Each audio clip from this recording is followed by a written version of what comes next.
And welcome back to Let's Play Persona 3, episode Aegis, aka The Answer. We have begun our expedition into the new area in the Abyss of Time, Cocytus, and we're actually pretty close to the boss battle that awaits us deep enough within this dungeon. Before we actually continue our exploration, I do want to point out some acquisitions I made for our Persona stock. First off, I grabbed Archangel here. At level 13, Archangel learns Apt Pupil, which doubles the base critical rate of any skill that you use, with our Justice Theurgy, which has a base critical rate of 50%. If we level this guy up enough, we can pass around Apt Pupil to things in order to get that to just about 100%, and pretty much a guaranteed crit if we can get in a crit rate boost or amp skill alongside it. I also created Queen Mab over here, who's going to slowly be getting experience so that we can get multi-target boost to improve the effect of Justice. And I've also got Eligor here, as he is the lowest level thing that can eventually pick up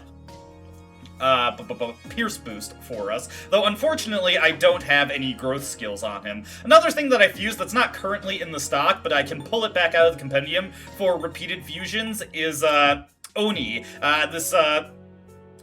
Genbu here was fused off of an Oni, and Oni comes with Growth 2 by default. It's going to be a little bit before we can get something that has Growth 3, which the earliest thing we can create with that is Quetzalcoatl, so we'll definitely want to keep an eye out for him, but Oni is our next best bet for fusing around Growth 2 to get experience spread around the various personae that we have access to. Since we spent most of our time exploring in Reload last time, we'll largely be focusing on FES this go-around. For right now, though, what I'd like to do is just complete some requests with Elizabeth. We've got another treasure hunting milestone, get us a couple snuff souls, which will come in handy. Another shadow hunting milestone to get a Mugi Waters, very nice. And then we've also collected a lady stool, so we can grab the Moon Taro, which will allow us to fully restore our HP and SP should we draw it from a major arcana draw. And yes, some of the major cards will be awarded to us by Elizabeth. We don't just find them via boss fights in episode Aegis. Moving on.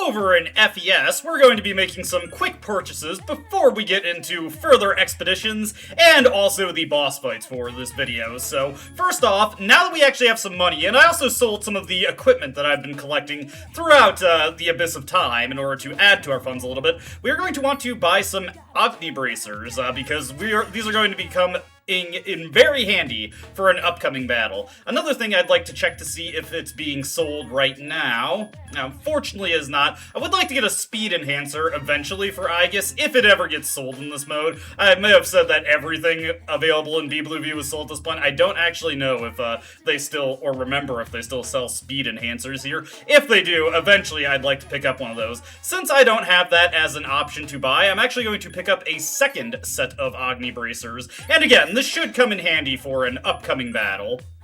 Or the upcoming battle, I should say. It's not like there's any ambiguity about what's going to be waiting for us in the Abyss of Time. Another switch-up that I made is that I dropped Ken and added Koromaru in FES also, because, again, he'll be very handy for the boss fight, and if all goes according to plan, we really should not need Ken's healing, so I'm just going to forego that, drop him from the roster for the time being. This will also give Koromaru a chance to power up, and that's why I was getting two Agni Bracers, because I slapped both of those onto Koromaru and Junpei, and they are actually both going to get some mileage out of their fire magic in the upcoming boss battle. Unfortunately, because this is FES, we do have quite a bit of ground to recover within Cocytus, but as long as I beeline for the staircase and minimize the amount of fights I get into, it shouldn't take me too long to catch up with where we are in Reload. One thing that I am coming across as I'm re-exploring, that's weird. Please be careful, this floor has more enemies than usual. Event floors are still very much a thing in The Answer, and honestly, something like this is actually pretty desirable, as enemies already give out a ton of experience, and it is very much worth our time to kill them on this floor, because that experience value is doubled. Over here, we've got Elegant Mother, who is vulnerable to dark skills, so if you have somebody who has decent dark skills, like, say, Koromaru, you might actually be able to deal good damage to her. Otherwise, she has 645 hit points, absorbs Pierce skills, is resistant to Ice and Elect, and nullifies Wind. Basically no-selling everything Aegis is set up to do right now with good effect, so that's a bit unfortunate. I guess I can just go for Fire here. Now, in contrast to how he starts out in the journey, Koromaru actually has full access to Mudon at this point in the game, where there was a bit of a build-up for it in the journey, so he actually has pretty good odds of taking out the Elegant Mother with Mudon. Junpei, since he has his Agni Bracers, his Agilaus are actually going to be surprisingly effective for this stage of the game. Because the Elegant Mother is not weak enough, Koromaru will wing the Mudon instead of going for an Agilau, and it'll hit! Good boy. My skills have increased. Following that battle, Metis also reached level 34 finally, so now she has access to Bufala in FES, expanding her ability to knock down enemies considerably. Alright, back to roundabouts where we were in Reload last time. Been a pretty pleasant and uneventful trip to the boss floor at this point in FES. Aside from the event floor, not really running into anything too interesting. You're getting closer to the strong presence. It's not much farther now. Be careful. I do definitely appreciate the boosted experience to get us a couple extra levels.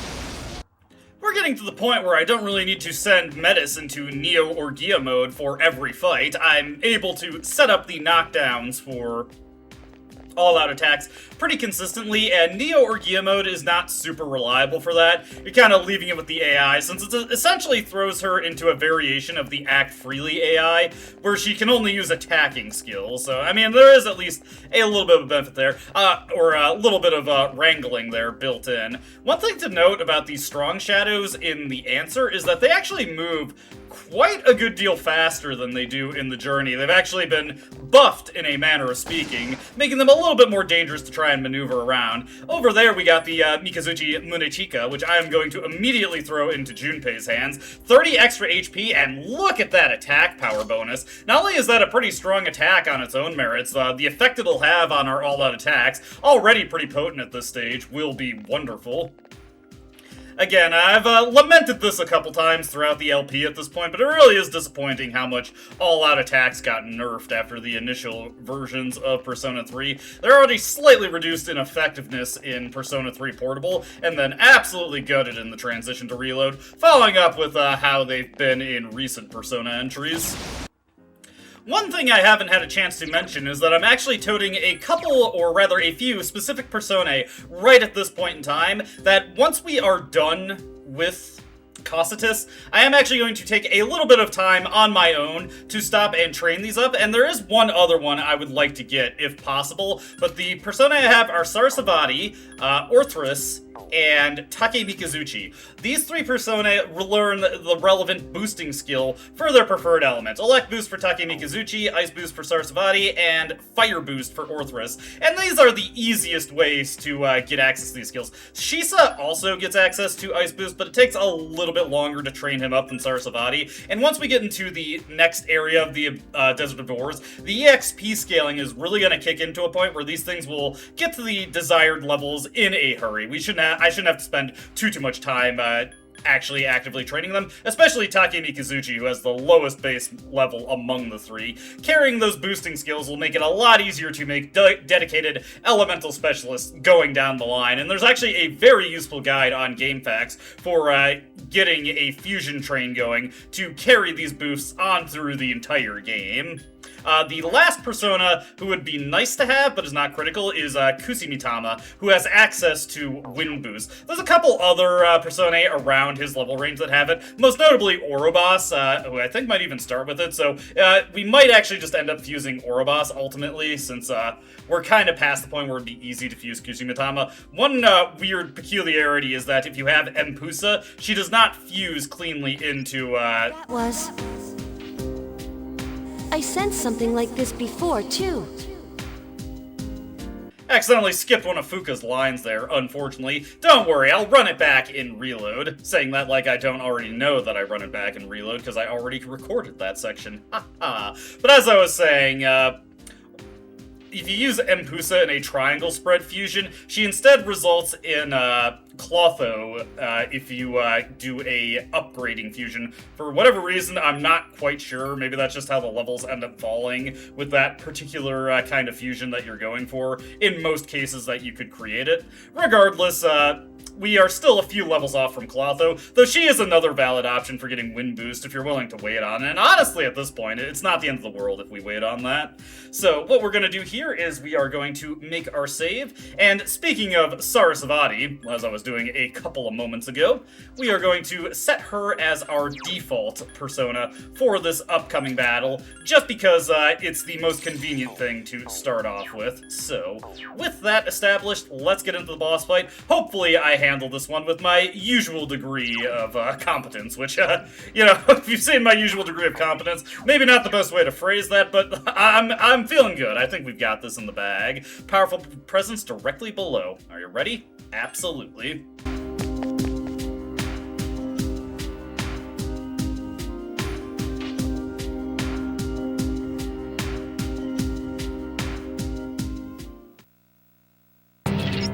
Shadow confirmed. Oh, and over there.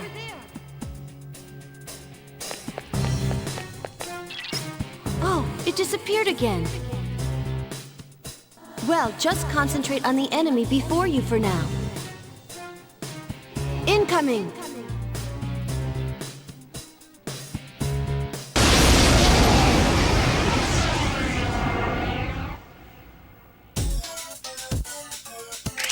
Now, I know what you're thinking. Hey, wait a second. You said not too many boss fights in this story mode were going to just be a singular strong enemy. And to that I say, have patience, my friend, have patience. We are actually going to set some very particular targets here, or rather a particular target. We are going to assign everyone to target this brilliant Cyclops and make sure they've got their singular focus on it. I'm also pretty sure I set Fuka to scan there, but I'm just going to do it again just to make sure. And actually, it wasn't necessary to start with Sarasvati, so I'm going to go for a bit of an unusual play that you might not expect from me here. I'm going to actually have Aegis just start by Tsukukaja-ing herself. We want as much accuracy as possible going into the battle, so it would be a good idea to open with that to make sure we don't run into any potential issues. This guy is immune to most elements, but fire skills affect him neutrally, so having Agni Bracer boosted Agilaus is pretty effective, and also I am shocked Junpei is actually dealing greater damage than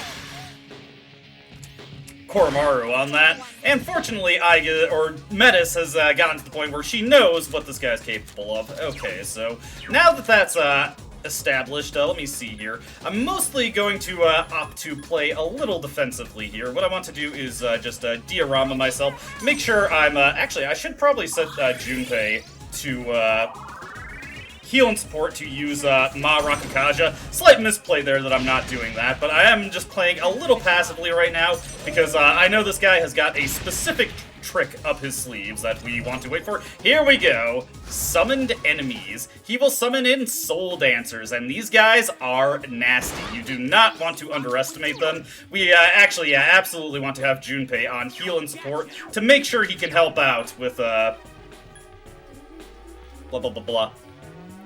Ma Rakukaja once his turn comes back around. So this is where I'm going to wheel out Sarasvati, because these Soul Dancers, they are weak to ice skills. As long as I do not have the rest of the team acting freely, they will ignore the Soul Dancers, and Aegis can knock them down no problem. Being on Sarasvati is also beneficial, because that'll make us resistant or outright immune. I forget what Sarasvati's resistance is to ice skills, but regardless, it will mitigate the ice skills and what they're doing to Aegis. So let me see here. Do we have any cheap healing items? We do not, and I don't have any direct healing on Sarasvati, so let me see here. I forget if Brilliant Cyclops is immune to pierce damage. I don't think he is. Let me see here. Actually, no, it should work fine. Note that he is not specifically resistant to slash skills, but he has a underlying 50% resistance to them, so that's a little annoying, but pierce skills should still work just fine. The rest of the team will be ignoring that Soul Dancer, so we don't have to worry about them doing anything unfortunate. Junpei, if there is not anybody critically wounded, he will pretty much always use Ma Rakukaja. He's in a bit of a bad spot for it for the overall team order, but that's fine. Not a overwhelming concern. There, the Soul Dancer is just getting back to its feet, and now we are doubling up on Soul Dancers. So what I want to do now is I want to knock them down with Sarasvati, then switch back over.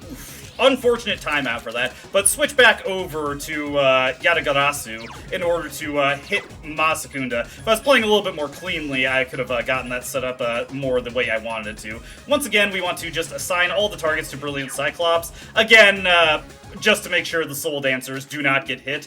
If you kill any of the Soul Dancers before you kill the Brilliant Cyclops, he will call in more of them, so be mindful of that. And yeah, do not mess around with the Soul Dancers. They have access to Agidine, incredible damage at this stage of the game, which can cause some serious trouble for you if it actually connects. Let's hopefully hit with this Bufala here. There we go.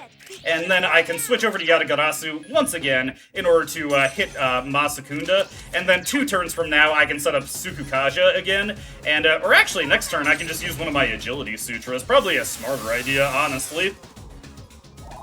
But yeah, that'll eliminate the chance that we miss. And we've got some bonus defensive protection on Junpei here from Ma Rakukaja. I might have to hit Metis with a diorama or a bead in the coming turns, just to make sure she's okay. Alright, kill rush coming out from this guy. As long as it's not a crit, it's not a threat. Okay, she's just going for the strike there. Let me see. Next up, we want to switch over to Sarasvati. And once again, hit our Bufalas. There is still an outside chance that we'll miss these Bufalas, which is unfortunate if it happens, but I'm not overly concerned about it. It's not a huge deal if it happens. Okay, there we go. And then I'm just going to use my Agility Sutra here. This will give us both extra action, basically guaranteeing we'll hit our Bufalos on the coming turns, as well as just making sure that, or giving us an outside chance to dodge incoming attacks, which would be pretty useful. Junpei's Spring of Life is also very nice for keeping him healthy during the course of the battle. Okay. I'm actually going to go for a slight switch-up in... Nice! Yes, that's exactly what I was hoping for. Alright, I'm actually going to go for a slight switch-up in Metis' tactics now. I'm actually going to set her on knockdown, because the Brilliant Cyclops is almost assuredly going to be dead by the time her turn comes back around, so we can set her to focusing on knocking down the Soul Dancers and polishing them off with an all-out attack. And with this Bufala here, we should be good to go. We should be golden. I shouldn't need to do any healing, so I'm just going to go for a... I better scan these things just to make sure the guys don't do anything stupid. And I'm actually going to wait and just to buy some time and make sure the scan goes through, I'm going to... That's kind of a silly option to take there, Junpei. It's weak against ice. Okay, I just wanted to make sure they didn't use an ineffective attack there. Actually, maybe I should have set them both to knockdown. Well, regardless, they decided, that one that got active decided to attack Junpei. We still had our Ma Rakukaja buff in effect, so that was not too much of a concern, though I probably should have switched to Yatagarasu. Play a little bit of a misplay at the end there, but that's okay. These things happen, these things happen. Now we can go in for the all-out attack, and this should either outright kill both of them, or heavily wound them. Got one, the other one managed to survive. Let me see here. I'm actually going to switch to Yatagarasu. Again, there's an outside chance of a miss here, so I'm going to switch to him just for greater defensive value. Go for the Mabufu here. There we go.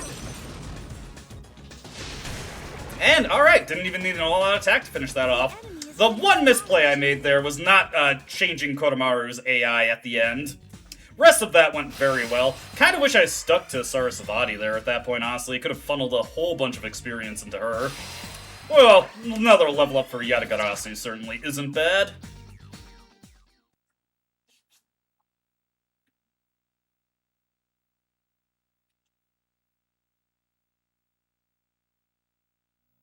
Sadly, no post-battle discussions to be had in Persona 3 FES, but can't have everything. We get 2 bead chains here, very useful, and 2 homunculi. Always much appreciated to have those. You never know when insta-death is going to be flung your way. I'm going to return to the Desert of Doors to heal up and save, so why don't we take care of the boss fight in Reload before we get back to exploring in FES.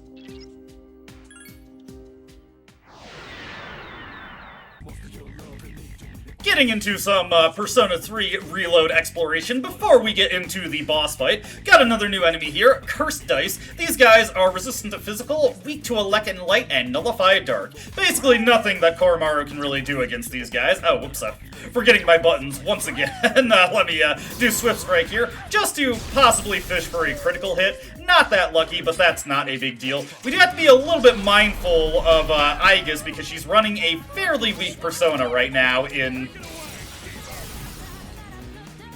Archangel, but we do want to just gradually get experience for him. We can quickly knock all these guys down with Akihiko since they're all weak to Elec.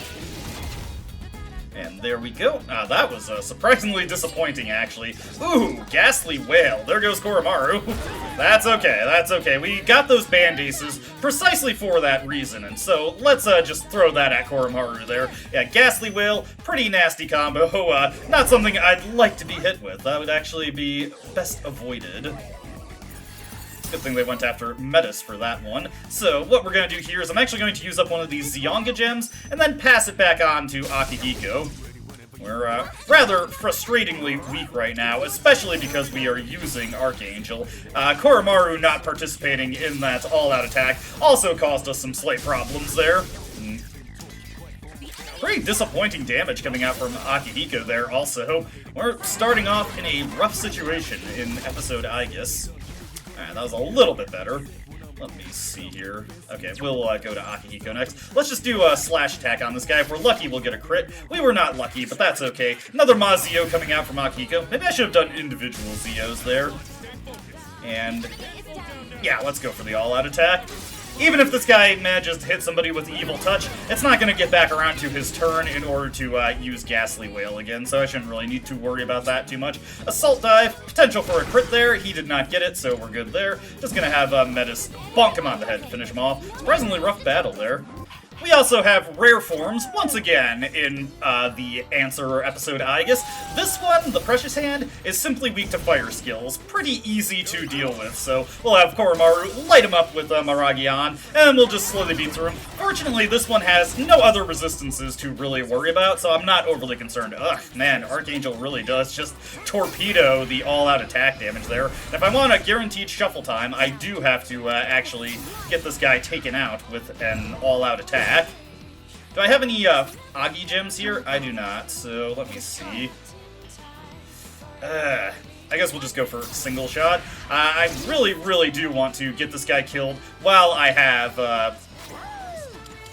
what is it? Blah, blah, blah. While I have Archangel equipped.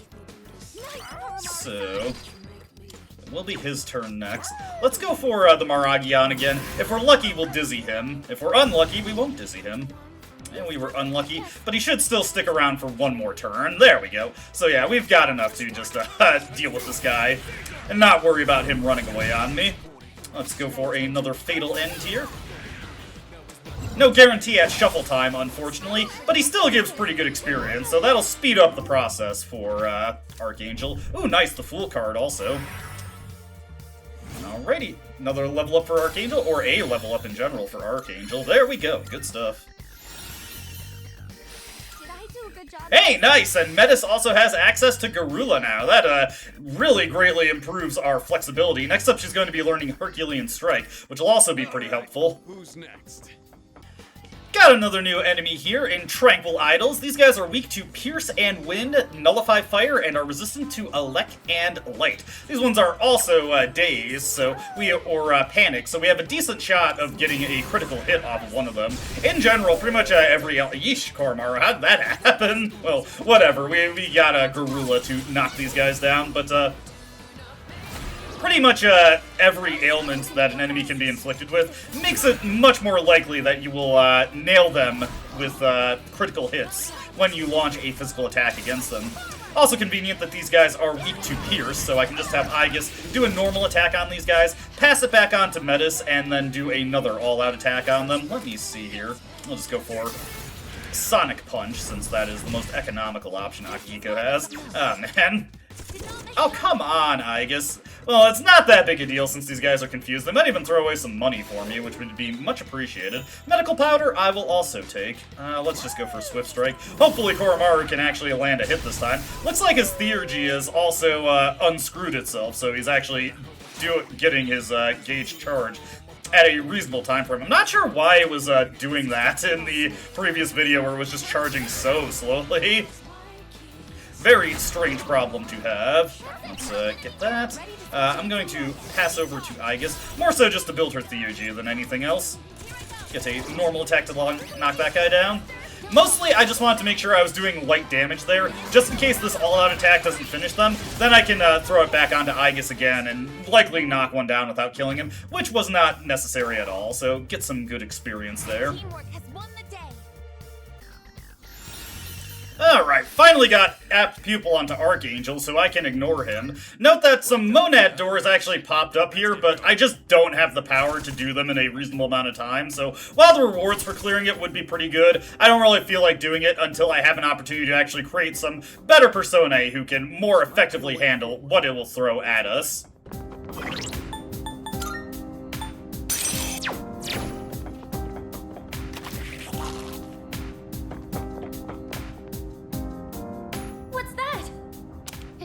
Down a floor. I know I've sensed it before. And with all that taken care of, it's of course time to do the boss fight in Reload. But let me just look over my options back at the Velvet Room real quick, and then we'll get into it. And while I'm looking at it, I may as well draw attention to the fact that we do still get our compendium discounts as we fill out the compendium in episode Aegis. So that is helpful, because I want to actually pull some stuff out. Alright, getting into it properly now. I took Archangel and fused him off into an Oni in order to create a Sadi. Not specifically what I was looking for, but this lets me get more options for spreading around Growth True and Apt Pupil, so I figured why the heck not. It didn't really matter what specifically I fused Archangel into. I just wanted something that was better than Archangel. I'm picking up a strong reading directly below. Are you ready? As ready as I'll ever be.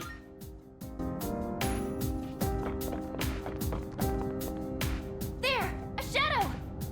Wait! And over there! Oh, it disappeared again. Oh, never mind that. Just focus on the enemy in front of you. Here it comes!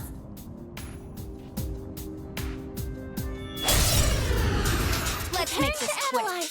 Alright, we've got some interesting characters lined up here. First off, we've got the Cowardly Maya. This guy has 1300 HP, resistant to strike, pierce, and wind skills, and weak to elect.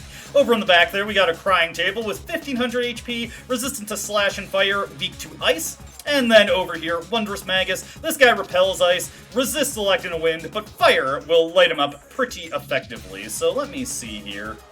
The Crying Table does not specifically wall out fire, so I'm actually just going to go for the Maragion with Koromaru here, just to spread some damage around, and then that still allows me to actually get the shift going. So let's hit, what was it again? I think it is the Cowardly Maya that is? No, he's weak to elect.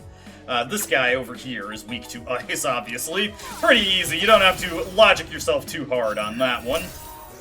Alright, so we went into this with the Oracle charged up, so actually, you know what? I'm going to pop that right now, because if she hits everybody with buffs, that'll trigger Akihiko's charge condition. Yep, there we go. So let's now shift over onto Akihiko, and if we're lucky, this will allow us to use Lightning Spike right away. Yes, indeed. And this will allow me to deal big elect damage to everyone, and still get the extra turn. There we go. And, let me see, I can't pass it back onto Meta, so you know what? I will just do the all-out attack here. So, hit these guys for pretty good damage.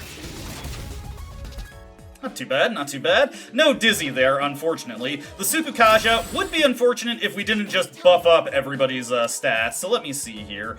I'm going to switch over to Baphomet here. Baphomet is going to learn Fire Boost soon, so ideally, if I can finish this battle with Baphomet as my set persona, Let me see, just who would it go to? I have no way of knowing that, so that's annoying, but not the end of the world. Let's shift over to Metis once again, and let's do Bufala here.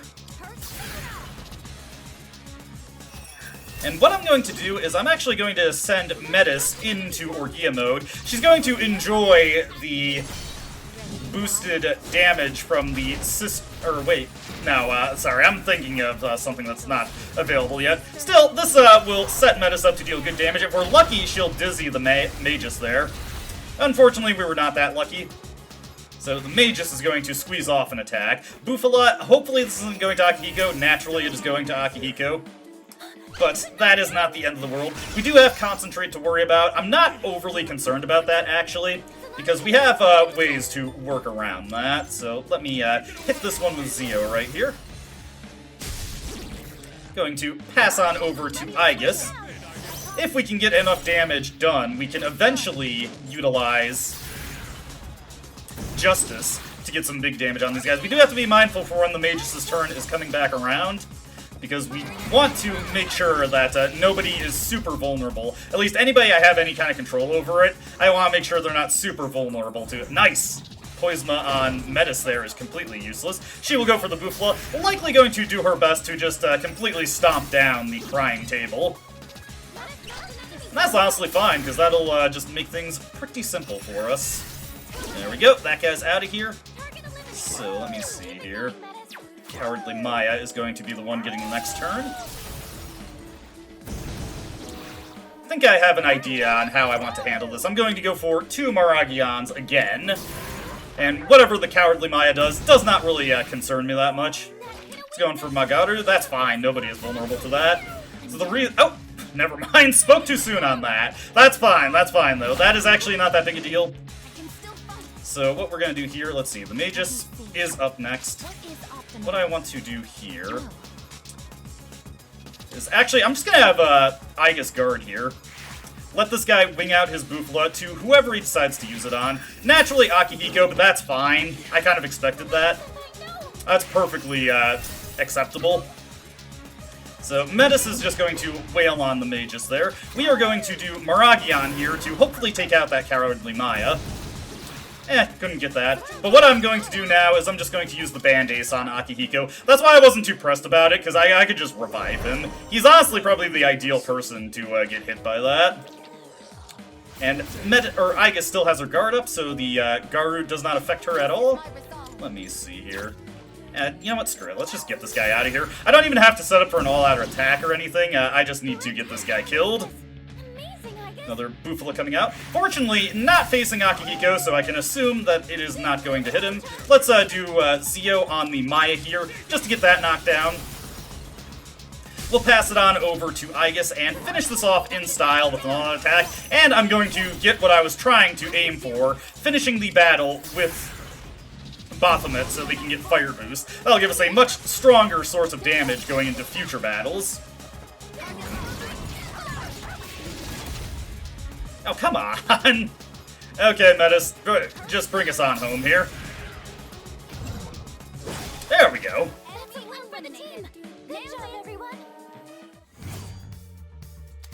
Oh, hey, Magician Major Arcana is now in Shuffle Time, so we'll be able to get some rare items from that, and it looks like we got some custom parts.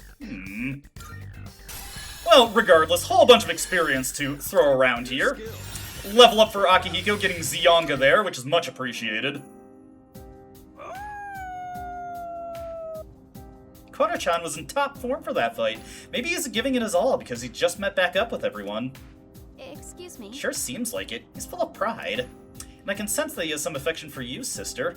Sister. Tell me, sister, which one of us is more helpful to you? And be honest, please. I couldn't possibly pick between the two of you. Come on.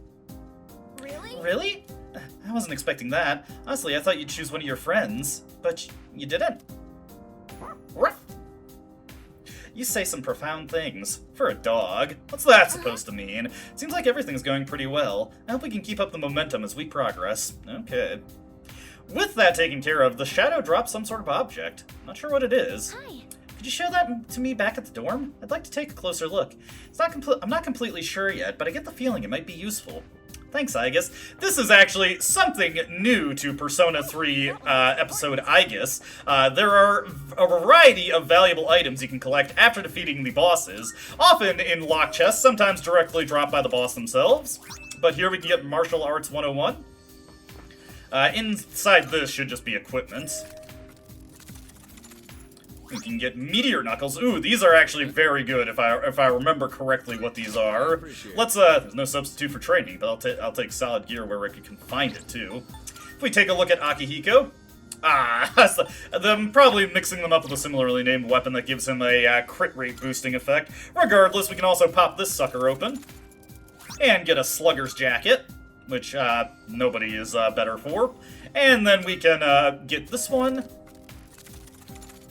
to grab Best Bouts DVD. So these are items that we can use with our party members back in the dorm in order to restore some of their lost abilities going into the answer. So that'll be a nice way to get a little bit more strength out of the team, but we will have to see that in due time, as we still have some more of Cocytus to take care of. Before we get back to exploring in FES, I do want to, no, not go into the Velvet Room. Come on, I was totally right in front of Elizabeth there. Just wanted to talk to Elizabeth so I could turn in some of her requests. As you can see, we have a couple more to fulfill, plus it just gives me an opportunity to save the game when returning here. So now, let me talk to Elizabeth. Come on. Something I can assist you with? Yes, you can give me rewards. Hey, there we go. Appears we've already completed, and we get a Maypatra card. We're going to hang on to every card we get for the time being. I do not want to use them just the second. Alright, with that taken care of, now we can get back to exploring. Alright, back at it, and this time I'm bringing Yukari and Akihiko along to give them a chance to stretch their legs. I will actually be varying up my party a lot more in the answer, just because with the better EXP scaling I can kind of get away with it more. And the game kind of does expect you more to mix up your party to cover different niches within the bosses. That black shadow. The strange reaction I sensed when you got to this floor. Oh, sorry. I'm not detecting any strong presences right now, but the shadows on this floor seem to be stronger than before. Please be careful if you go on. Like Malbolge, we have a post-victory jog to the endpoint of this section of the Abyss of Time. Thankfully, it's a much shorter one. We also have new enemies to pad out the way forward. So we've got Dancing Hands here. As you probably expect, these guys are weak to fire. One notable blind spot in our coverage options here is a lack of multi-targeting fire skills. I don't have access to Maragi at this point. I forget if Orthrus even has in a skill list. Orthrus is mostly just here for fire boost. He's not particularly suited towards casting with his stat line, but he, again, is our easiest way to access the skill. Easiest and quickest way to get it, so that's why I'm taking the effort to grind him out here. The only time we're probably going to see the exact statistics of the Dancing Hand is that I happen to miss. They have 242 HP, and besides their fire weakness, they nullify ice and are resistant to wind. I actually don't want to take King Frost there. I have a full stock already, and I would rather fuse into him with Sarasvati, since I can utilize Ice Boost on him that way. Yes! My skill level has increased. My skills have improved. Always gotta let them say their piece, you know? Alright, over here we've got two new enemies. We've got Steel Gigas and we have Dogmatic Towers. The Steel Gigas have 300 HP, absorb, pierce, nullify electrical skills, and are weak to wind.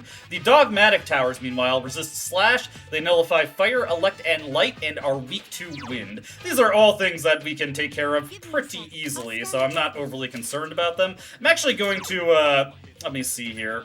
Let's have Metis go full assault, ditto for Akihiko, and I'm going to have Yukari go for knockdown on the off chance that by the time her turn rolls around, she'll be able to hit these guys down. Let me see here. I just want to double check the Dogmatic Tower's stats again. He is resistant to slash, so that wouldn't really do anything for us. I'm just going to go for a shot against this guy. Might have honestly even been worth to use Neo or Gia mode on Metis. Right, she's probably going to take out the Dogmatic Tower for us there, which is appreciated. And unfortunately, we did not get the scan through in the time for it to get around to Yukari's turn, so now we have to actually check and see where these guys are in the turn order. Okay, we can just have Metis do it for us, so why don't we? Metis, just go for the knockdown here. And, actually, I am going to switch over to Take Mikazuchi, just because he is going to level up the fastest out of the persona that we are trying to grind up to the point where they get the boost skills, so may as well get him out of the way first. He also has a couple more levels to get than Sarasvati, whereas Sarasvati, one more level up and we'll be done with her. Orthrus, I think it's level 31 that he gets Fire Boost, so it'll be a little bit for him. But again, EXP scaling going to kick in pretty hard by the third area, so I'll be able to get him to that level threshold pretty quickly. Actually, just barely clearing the HP needed to defeat the Steel Gigases there. Remember, they have 300 HP. Sadi is actually something that's not terrible to fuse off of the back of Orthrus. Even though she's a lower level than him, she has a much higher magic stat. And remember, all level scaling calculations when it comes to damage dealt and damage taken is scaled to Aegis's level rather than her equipped persona's level.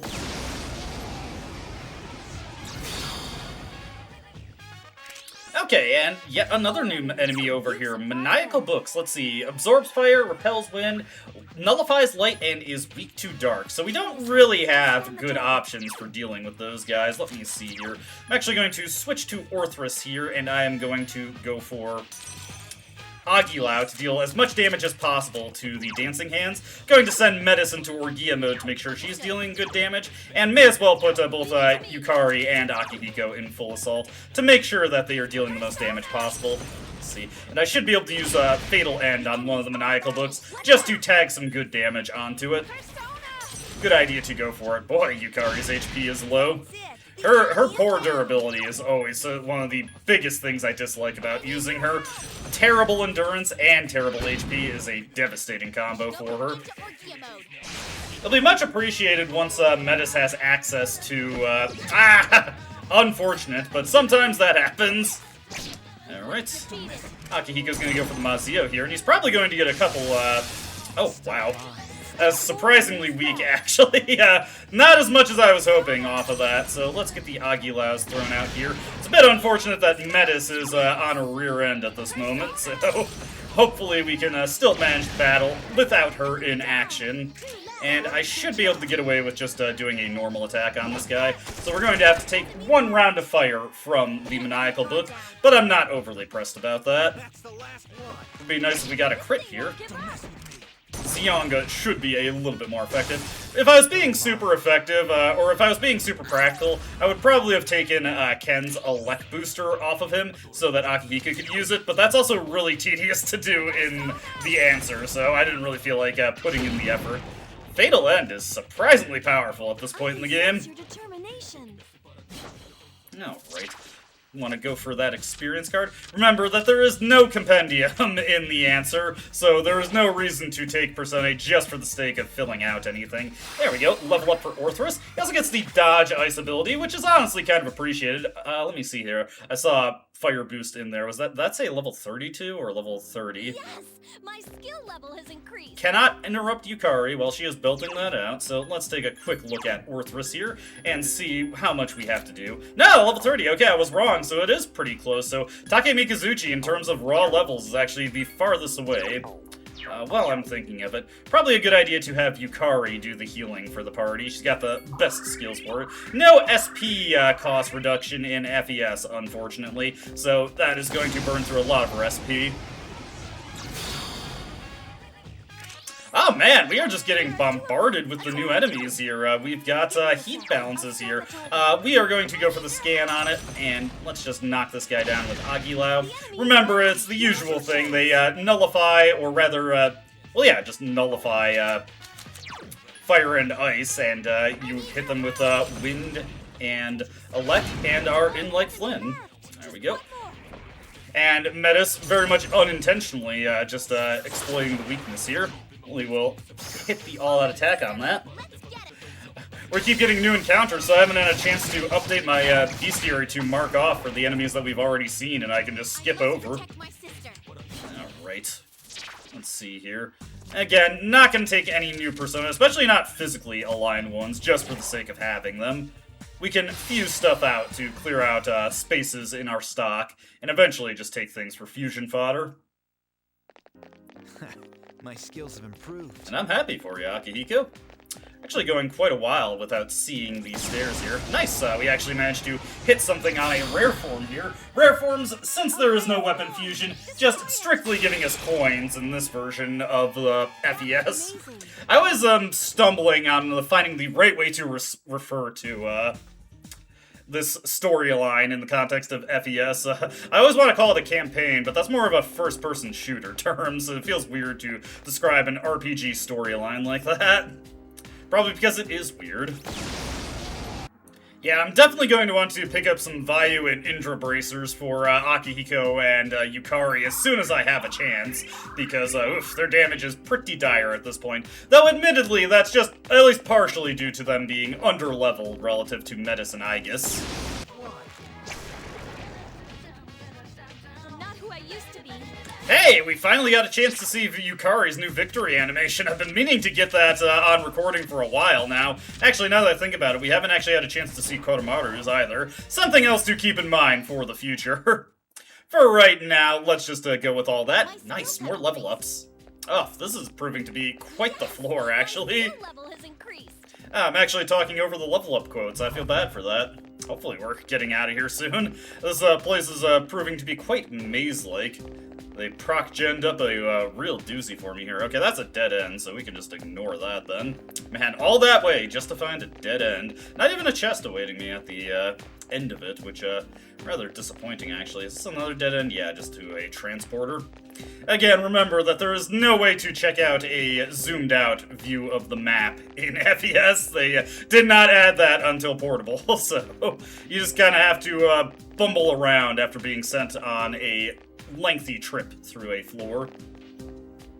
Come on, make yourself vulnerable. Sometimes I just get too impatient. I don't really need to be as worried about neutral strikes in the answer, but I still try to avoid them if possible.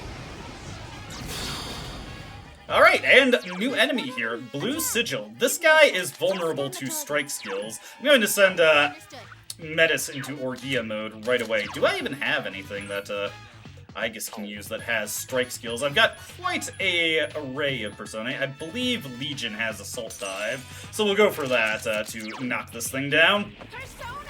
And hopefully be demonstrative. Ah, of course. Can't expect it to be that easy, you know? And she's going for Fatal End. If we're lucky, she'll get a crit. I don't feel like we're going to be lucky, though, and indeed we're not. I might want to put Yukari on heal support here. Ah, come on, Yukari. Why? Always got to get caught out by that, right?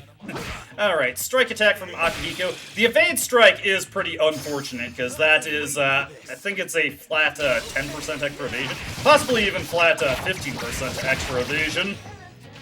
So, definitely an annoying thing to deal with. Let me see here. Can we see their skills? Let's see, Mabufla and Mamudo. Not too concerned about that. What I'm going to do here, let's see. Yatagarasu is weak to that. Okay, actually, Legion is the perfect counter to that, because he is not vulnerable to either of the things that this is capable of.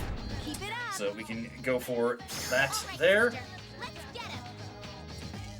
Actually, you know what? I'm going to wait here and let it get back up, and I'm going to let Metis attempt to knock it down. Ideally, she does not stumble when she goes for the hit. Yeah. Well, at the very least, it wasn't a stumble. Ooh, nice! Crit! Unexpected, fortuitous, and much appreciated. We should be able to finish it off, presuming Akihiko does not miss. It's a very real possibility. It's honestly preferable if he goes for... Yeah, I was just about to say, it is honestly preferable if he goes for Sonic Punch, because there is zero chance that that will miss. I honestly want to err on the side of caution here, so I'm going to use a bead just as a preventative measure for anything potentially bad. That was a little unnecessary, but I wanted to go for it just to be absolutely sure. Metis should be getting the finishing blow here. Oh, nice, and that was just light enough to let us get the all-out attack in. I should probably be on my bestiary here and be taking down the levels of the enemies, just so I can figure out how much of a payday I'm going to get out for experience. See if it's actually worth my time to do this. Like the journey, it's generally not worth your time to fight it out with singular strong enemies, because the amount of effort it takes to put them down is usually way out of proportion with the amount of experience they actually award you. and that is frustrating and annoying. Not something I particularly enjoy. Nice. Gem items, always appreciated when we don't have a perfectly capable persona to cover everything possible. Though I gotta say, Yatagarasu actually performs pretty admirably in that regard with the skills that I got for him. I'm thankful that he got a pretty good skill loadout. Alright, just lining up to make sure. Get the first strike there.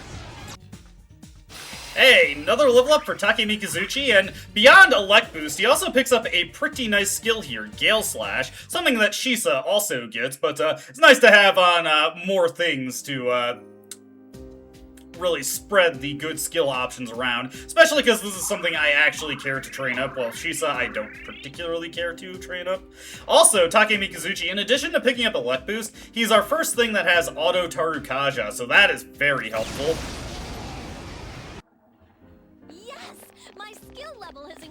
As always, happy for you, Yukari. And Gale Slash already paying off. Very nice in those encounters where I don't have the ability to cover every single weakness. The path seems to end again a little further down. You're almost there. Hang in there. Oh boy, this guy's located in an annoying spot. And again, if I can avoid it, I don't want to get into a situation where I'm actually going to have Yukari just take this quick opportunity to heal us here, where I have to get into a neutral encounter with the enemy, because I can't guarantee my entire team is going to go before the enemy does. Oh, well, this guy's right here. Hey, Take Mikazuchi got another level up there. I told you it's quick with the way the EXP scales. Just one more level and he'll have our, oh no, do not. He will have Elect Boost, which we have so desperately wanted. Honestly, just off the strength of his skills, Take Mikazuchi can serve you quite well for quite a while. My skills have improved. Alright, happy for you, Akihiko. Let's go down the staircase here. And we should just have one more floor to go, and I'm just going to take the opportunity. Better stuff awaits us in the next area.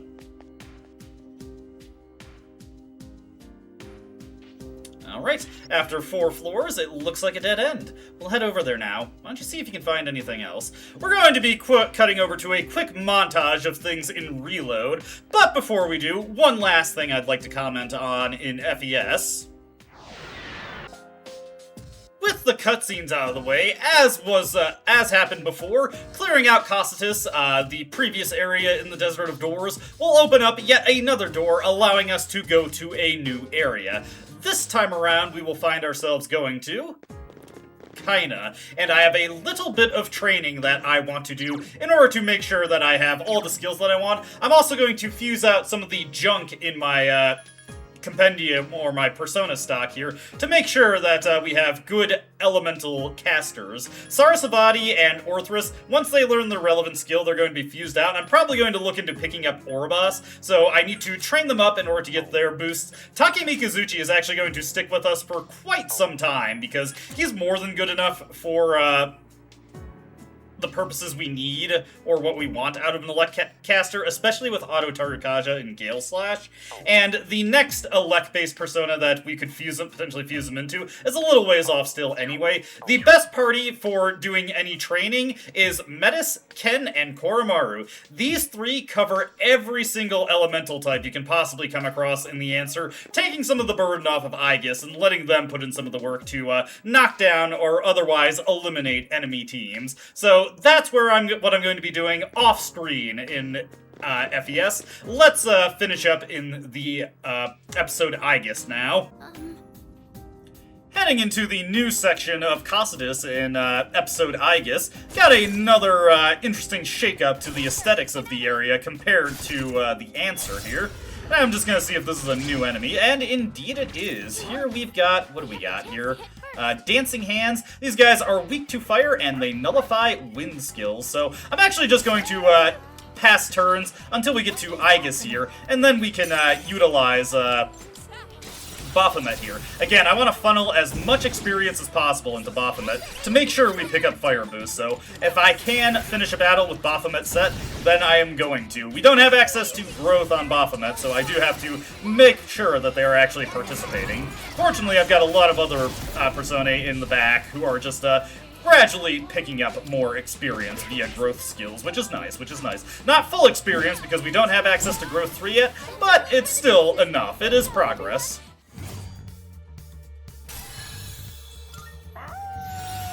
And get Revolution for Koromaru there. That'll be a nice little thing to get some more crits going. Finally got access to Fire Boost for Baphomet, so I don't have to be very particular about getting that anymore. Also got something off of Genbu there, which is pretty nice. That is also another Monad door completed. Still takes about 10 minutes to get through these, but we're going to get a whole bunch of new Sorrow equipment here, so it's definitely worth our time to go through it. I'll run through this and see if there's anything that is particularly better than stuff I already have on my party. In particular, the Rings of Sorrow will always be just much appreciated to have, because that is another big stat bonus I can give to my various party members. Over here, we've got our strong shadows for Cocytus. We've got Imprudent Mayas. Nothing too special about these guys, actually, but they do lack any weakness, and they are resistant to fire skills, which is pretty unfortunate, because fire is my best attacking option, so we're mostly just going to try and wing for crits with stuff like the Swift Strike. See if we're lucky enough to get that. This is a lot of guys to deal with. Actually, you know what? Since we are... we have it at the ready, why don't we switch over to Sadi here and just show off what Justice is capable of when we have Apt Pupil in effect.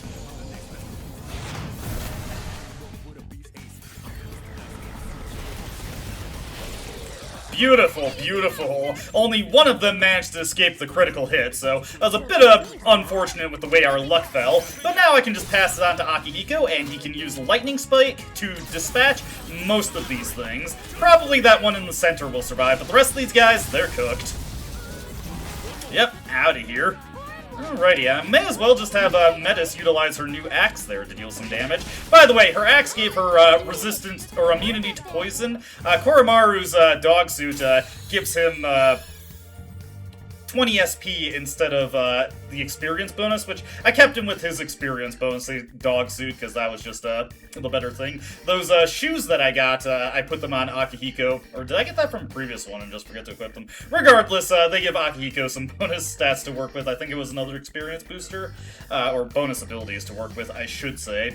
And then the Ring of Sorrow I got was actually identical to the one I got previously, which is pretty unusual. It's plus 2 strength and plus 20 HP. Put that on to Koromaru so he can do a little bit more with Swift Strike. Got a single target boost off of that locked chest, which that's pretty handy. Another avenue for passing that skill around. Could it be?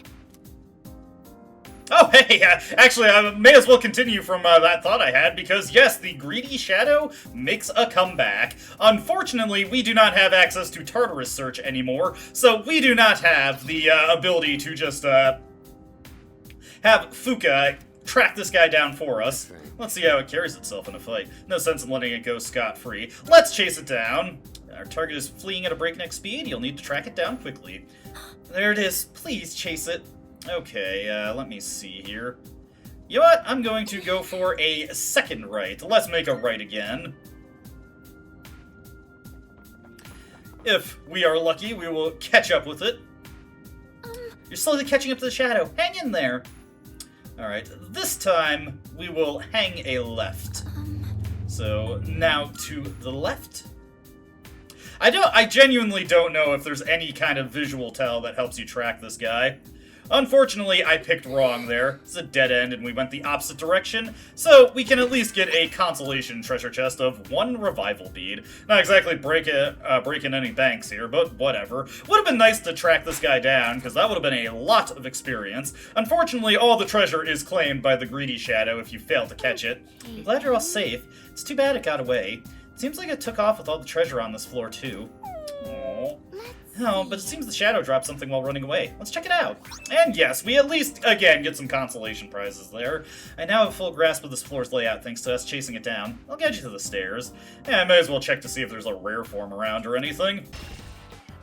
And next up on the docket, we've got heat balances. We've been down this road before. These guys are resistant or immune to fire and ice, but very vulnerable to Elec and wind. So we'll just pass it around to Akihiko and Metis and take care of these guys relatively quickly. Might actually want to pass to Aegis, though, in order to get her theurgy built up a little bit. In particular, I can switch over to Queen Mab in order to give her a little bit of extra theurgy charge, so let's do that. And then get these guys knocked down. Just go for Magaru here, just because it is ever so slightly cheaper, due to lacking the status ailment. And we also managed to pick up the High Priestess Arcana, so Major Arcana from Shuffle Time. So my all-out attacks are also just a tad stronger now, which is much appreciated. Another new enemy here, Dogmatic Towers, and very unfortunately for these guys, they are weak to what Koromaru is capable of in this version, which is Swift Strike. Let me see here. I'm going to pass it over to Akihiko here, mostly just for theurgy charge reasons. We can just punch this guy down. And then I'll switch over to Aegis next turn, and I think I've got something that has strike skills at our disposal. We have strike access on basically everyone here, so these guys are not super capable of surviving the onslaught that we're about to lay out. Honestly, I'm not even sure if they'll survive this particular barrage of an all-out attack. Okay, just barely. Let's have Aegis look for something. Hey, it's actually somewhat convenient that Eligor is capable of hitting that weakness. Get a little bit more theurgy charge off of him and some experience into him. Another new enemy here, except not really, but here is the standard encounter you can have with blue sigils. Once again, I just want to get my theurgy charge, so anytime I have a chance to pass it around and get theurgy built up on Aegis, and especially Akihiko, probably a good idea to do so. We have two very potent multi-targeting theurgies off the back of both of them, so pretty good idea to just keep passing around to them. Alright, Akihiko can just go for a normal attack here. And then Metis, thankfully, has access to Fatal End for another option for dealing slash damage. Get that guy taken care of. Pass it on back to Aegis, and we will have these guys taken out, no problem at all. Another Fatal End should do the trick here. Even if he lives, it will leave him perfectly vulnerable to an all-out attack. Which honestly, again, preferable, because it's not guaranteed we'll get the all-out attack if Aegis does not participate in the... Or it's, what am I saying, the shuffle time, not the all-out attack. It's not guaranteed we'll get the shuffle time if Aegis is the one who gets the final blow. We need that all-out attack. And we got another new enemy here, Steel Gigas. This guy is vulnerable to Elec skills, so we'll definitely want to pass it over to Akihiko to get some good damage onto him. Otherwise, pretty resistant to physical stuff, which is a little unfortunate for us, but not the end of the world. Once we can get some team auto buffs, it's going to be so nice for Akihiko, so we can get him back to just always getting huge theurgy gauge gains from a single battle. Alright, that should take these guys down, no problem. Dogmatic Towers, I mean. A bit more resilient than I gave them credit for. I'm gonna have Akihiko just get a double tap here.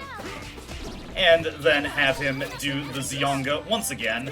We'll just do this a nice and simple way. Once it gets back around to Aegis' turn, we can do one last Mazio with Satanta in order to finish this battle off. These Steel Gigases have 570 HP, so they... Oh! Man, I wasn't expecting that to finish them off. Like I was saying, they have 570 HP, so they are pretty significant in their sturdiness. And here we are at the end in Reload as well. Looks like we've reached the end of the section. Well done. Everyone is heading over. Take a look around before they get here. Well, I see no reason not to. Let's check out this door and see where it throws us. Well, Sergeant? You can go. Just another one of them freak accidents. Hey, kid. Sorry it took so long. Says here your name's, Ken Amada. Is that right? Jeez. Sorry about what happened to your mom. Heard she gave her life to protect you from the wreckage.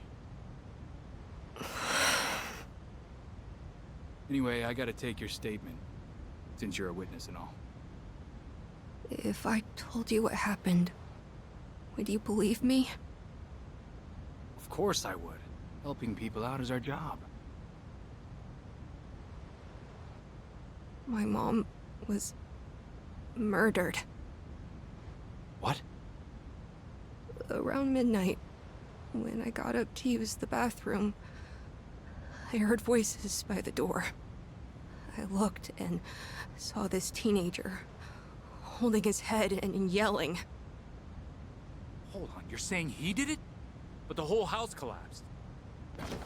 There was this shining, horse-like monster that came right out of him.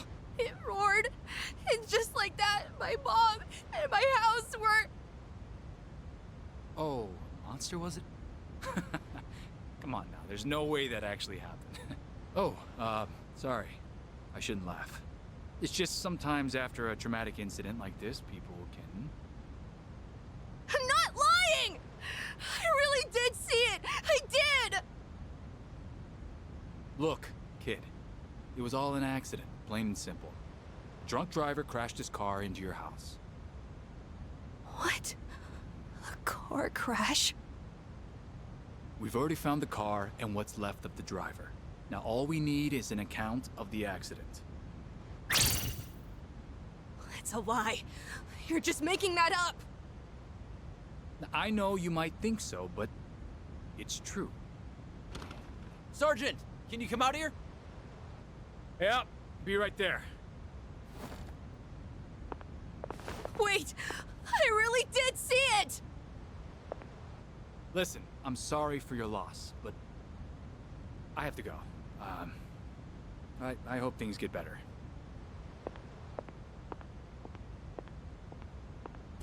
Liar! You said you'd believe me!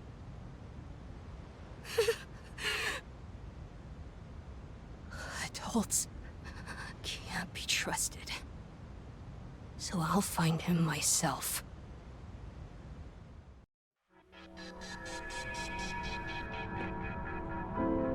The door's gone, but the first door didn't disappear. It just opened up to a new place. Never mind that. What we just saw was... That sure brings back memories. All I thought of back then was finding my mom's murderer. But in the end, I couldn't manage it on my own. All I could do was ask myself why he had special powers, and if things would have turned out differently if I had them too. Maybe that night was the reason I started experiencing the dark hour. Amada.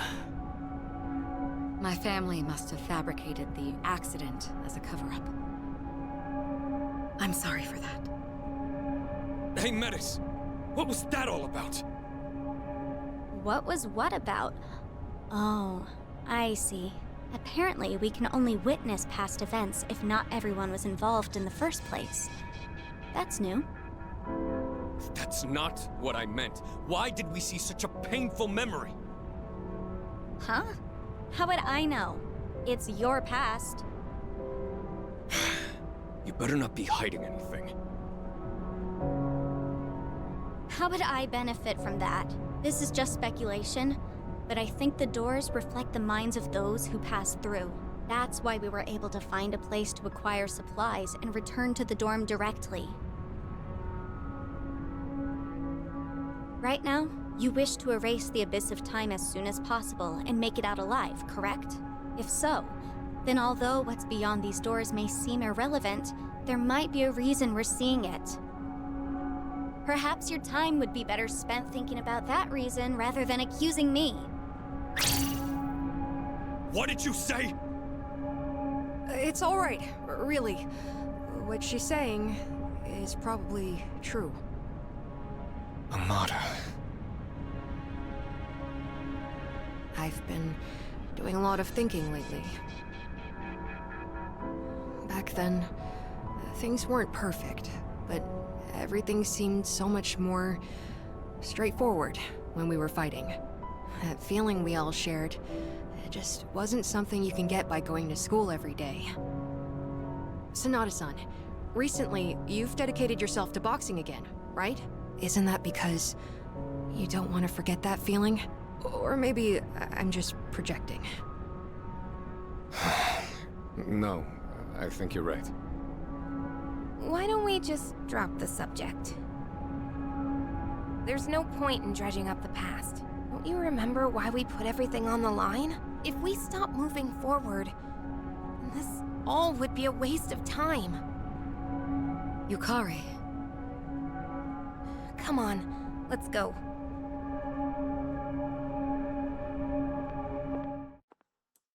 For what reason did we witness a vision of our friend's past? Excuse me, I guess. Would it be okay if I got a closer look at the parts you found while exploring? Perhaps. It's just as I speculated. These parts can be equipped to Aegis's framework. This new base material is much lighter than our current hardwares. It's also been different thermal properties and structural durability. Hi. Hey, Aegis. I think these parts would allow you to do things that would have been impossible before. Would you like me to install them? I'd understand if you were hesitant, though. Oh, no, I leave it up to you, Fuka. I trust your ability. Okay, you can count on me. Alright then, this would be a good time to do some maintenance, so why don't we head to your room? And yes, those parts that we got from the boss, Fuka can install them.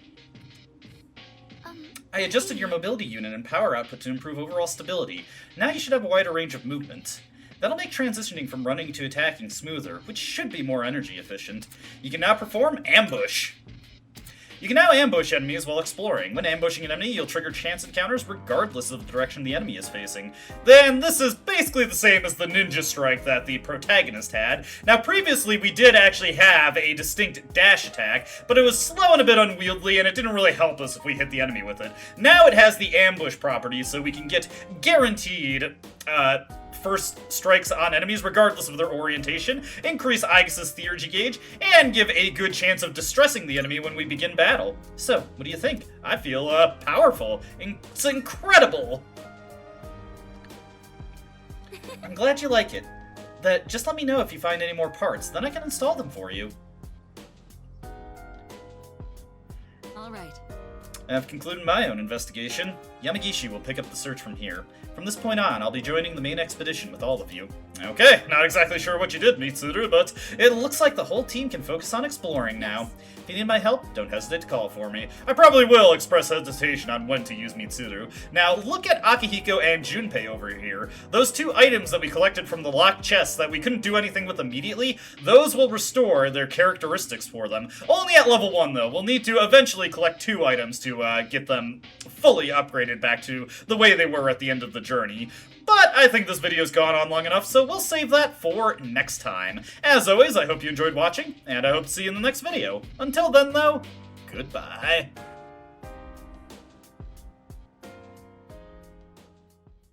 I don't dispute the doubts you've outlined, no. But it's my right to waste your time.